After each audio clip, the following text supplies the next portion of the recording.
もし恋人からあなたの血を飲みたいと求められたら、遡ることおよそ10年前の2013年、アメリカペンシルベニア州。いや、久しぶり。アレクセイは元気かい？白いコテージ風の一軒家の玄関で扉を開けた女性に笑いかけたその男性はドナルド・ラザロウィッツさん。そして彼と相対しているのは45歳のジュリア・ケープルスさんです。実は2人は元夫婦。ドナルドさんは離婚した後も月に一度ケープルスさんの元を訪れ、息子アレクセイ君と親子で過ごす時間を楽しんでいるんです。さあ上がって、アレクセイも待っているのよ。そう言ってドナルドさんを自宅へ招き入れたケープルスさん。ここまでならさして珍しい家族には感じないんですが、ケープルスさん、今月も来たよ。いやー、久しぶりだから緊張するな。なぜかその後もケープルスさんの自宅には次々と別の男性がやってくるんです。ドナルドさんと同じく月に一度必ずこの家を訪れる彼らは一体何をしに来ているんでしょうか。実は彼らはジュリアさんに血を捧げにやってきてるんです。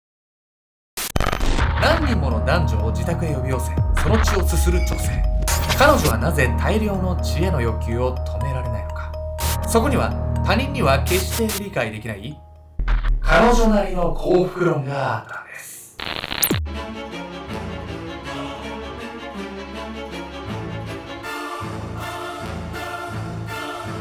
おそっす、餃子ネオン、ここら辺ケンちゃんです。今更みんな知ってた？小春日和って春のことじゃないのよ。やみやみこです。秋から冬にかけてちょっと暖かいところから寒くなるところ、小春日和。さっき検索してた。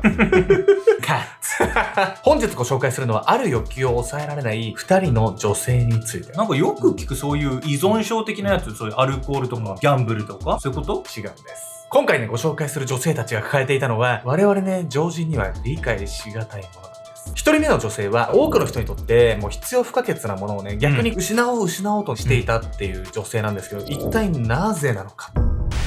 余計なもの。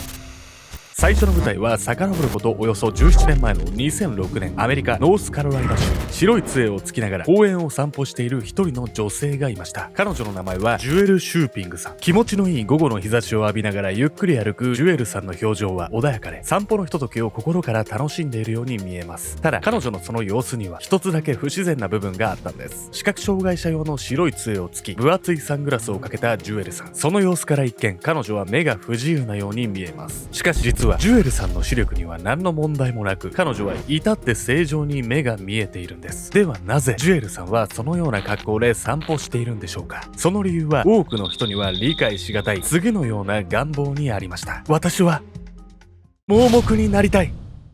どういうこと？なんで自分から盲目になりたいとか思うことある？実は身体完全同一性障害というね、精神疾患の、ね、人がいてですね、やっぱ稀になんかそう思う人もいるみたいなんです、実は。というわけで本日のメトラキーワード、身体完全同一性障害について。身体完全同一性障害とは、足や腕、目、耳など自身の体の特定の部位が存在することに違和感を覚える精神疾患、通称は BIID。 原因は定かではないんですが、事故や外科治療などで手足を失った人の一部に生じる幻視と近い現象なのではないかと考えられているんです。幻視は脳内の体のイメージと実際の体の状態に差が生じることで、亡くなったはずの手足がまだ存在していると錯覚する現象。 BIID の患者もこの幻視と同じように、脳内でないと思っている部位が実際には存在しているために違和感が生まれたのだと考えられているんです。 BIID は多くの場合幼少期に発症するとされています。そしてジュエルさんもその例に漏れず、幼少から自分に目があることに違和感を覚えていたんです。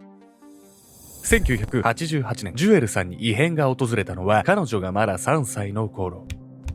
その日の深夜、ジュエルさんの母親は廊下に響く足音で目を覚ましました。そして隣で寝ていたはずのジュエルさんの姿がなかったため、母親はその足音が彼女のものだとすぐに気がついたんです。ジュエル？怪げそうに寝室の扉を開け、廊下を覗き込んだジュエルさんの母親。するとそこではジュエルさんが電気もつけず暗闇の中を歩き回っていたというんです。この時ジュエルさんは昼間には体感できない何も見えない感覚を心から楽しみ、嬉しそうに笑っていたといいます。それからというもの、ジュエルさんの盲目になりたいという思いは日増しに強くなっていきました。あまり太陽を長い間見てたら目が悪くなっちゃうわよ。母親にそう注意された時は逆にそこから何時間も太陽を見つめていたり、分厚いサングラスと白い杖を購入して視覚障害者のふりをしたり、さらには展示の勉強までし始め、20歳の頃には完璧にマスターしているんです。ただそうやって盲目への憧れを募らせていても、ジュエルさんの目が実際に見えなくなるようなことは決してなく、彼女は常にその違和感と戦い続けていたんです。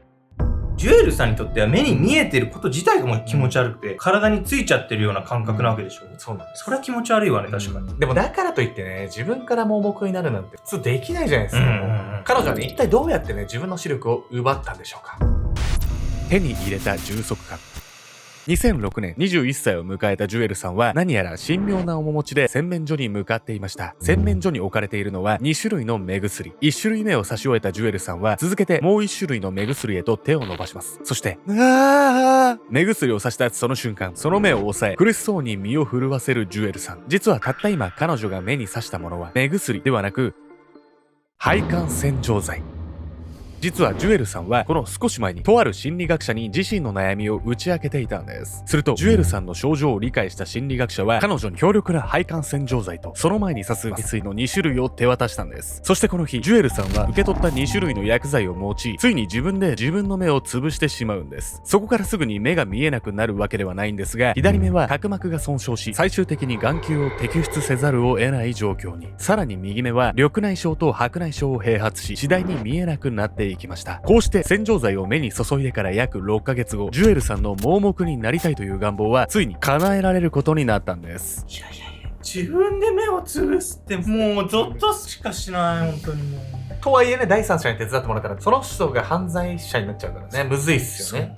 ジュエルさんの他にも BIID の患者には信じられない方法で体の一部を取り除いた前例がいくつもあるんです。例えばドライアイスでわざと足に凍傷を起こし切断を余儀なくさせる、電車の線路に手足を投げ出してわざと引かれるなど、いずれも相当な苦痛を伴う方法なんですが、そうやって理想の体を手に入れた患者たちはその後満足した様子で生活しているというんです。ジュエルさんに至ってもそれは同じ。これでいいんです。私は盲目で生まれた方が幸せだったくらいなんです。そう語る彼女は自分で目を潰してしまった一件から両親に縁を切られてしまったというんですが、それでも一切後悔せずに暮らしているんです。ジュエルさんは現在大学で教育を勉強中、視覚障害者をサポートできるような職に就くことが今後の目標だといいます。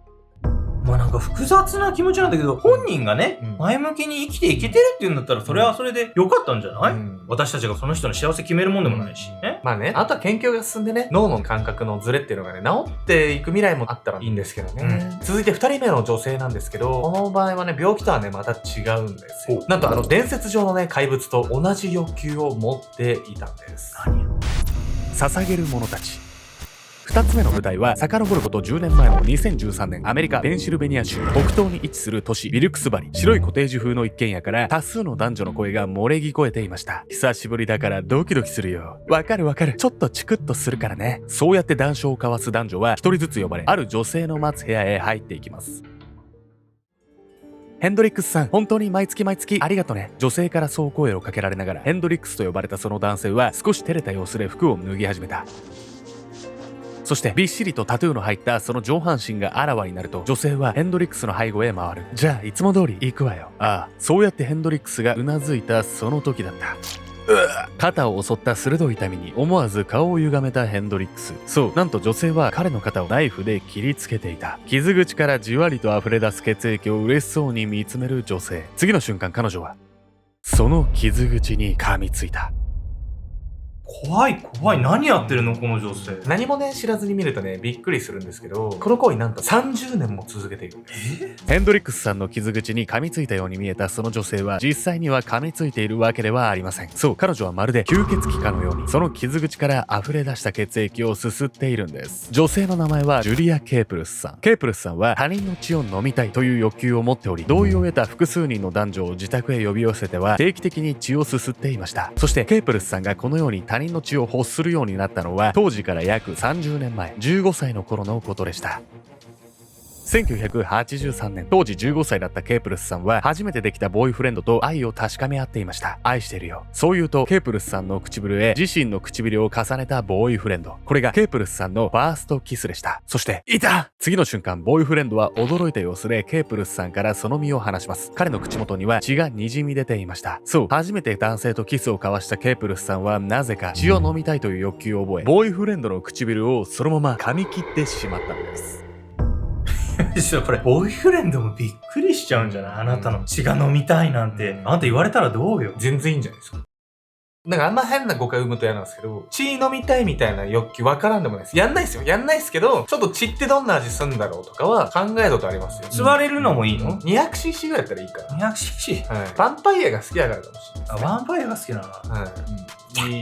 案の定ね、ボーイフレンドとはすぐに別れたみたいなんですけど、その後もね、ケープルスさんはね、こう血をね、こう欲してるんです。そしてついに運命の出会いが訪れるんです。それぞれの幸せ。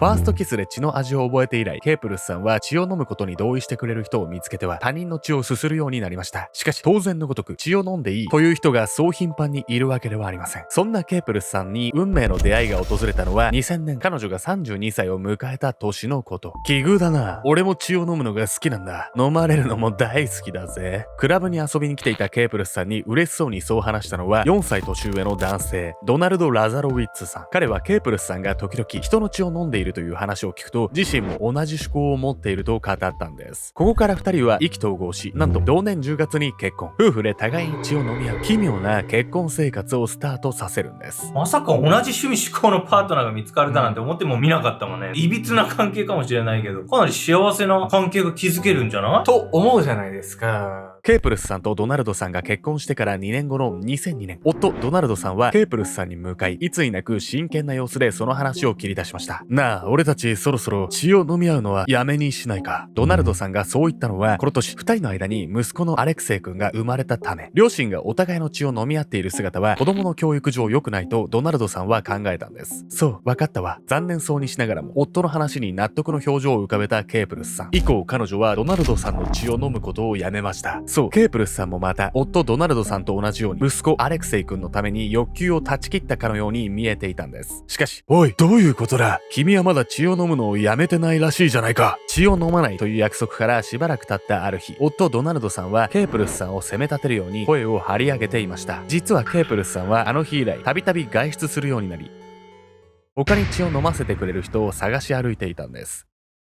この出来事をきっかけに夫婦の間には亀裂が入り、2人はとうとう離婚してしまうんです。これはちょっとドナルドさんが怒るのもまあ分からなくはないわね。タバコみたいな依存症と同じような感覚なのかしらね。そういうね、依存症と似たものっていうのがあったのかもしれないですね。ただ実はケープルスさんが血を飲み続ける理由、健康効果を感じての部分もあるようなんです。ドナルドさんと離婚した後、ケープルスさんはインターネット上で自身に血を提供してくれるドナーを募集。すると血の提供者は思いのほか多数集まり、ケープルスさんは現在毎月約2リットルもの血を飲む生活を続けているんです。そして彼女は大量の血を飲み続ける理由をこう語ります。血を飲むと元気になるんです。科学的に見れば血液中の栄養素はそれほど多くないのかもしれません。でもきっとまだ発見されていない有益な物質が含まれているんじゃないかって私は思うんです。今のところケープルスさんのその言い分は証明のしようもないんですが、もしかすると思わぬ健康効果もあるのかもしれません。ただしケープルスさんは感染症などのリスクも考え、ドナーとなる人には血液検査や持病がないことの証明を徹底しています。興味が湧いても素人は真似しないのが賢明と言えるでしょう。ちなみに未だに血を飲み続けているケープルスさんに対し、息子のアレクセイ君はこう語っています。僕のママは吸血鬼なんだ。それでもママのことは大好きだよ。元夫のドナルドさんは離婚した後もケープルスさんの元へ定期的に通い、積極的に子育てを手伝っているといいます。息子アレクセイ君が母親の思考に偏見を持たず素直に成長しているのは、別れても責任を持って協力し合う2人の姿があってのものなのかもしれません。盲目になりたい、他人の血を飲みたい、人にはなかなか理解ができない欲求に正直に生きた2人の女性。いくら変わっているように見えても、彼女たちが今幸せな人生を歩んでいることは紛れもない事実なんです。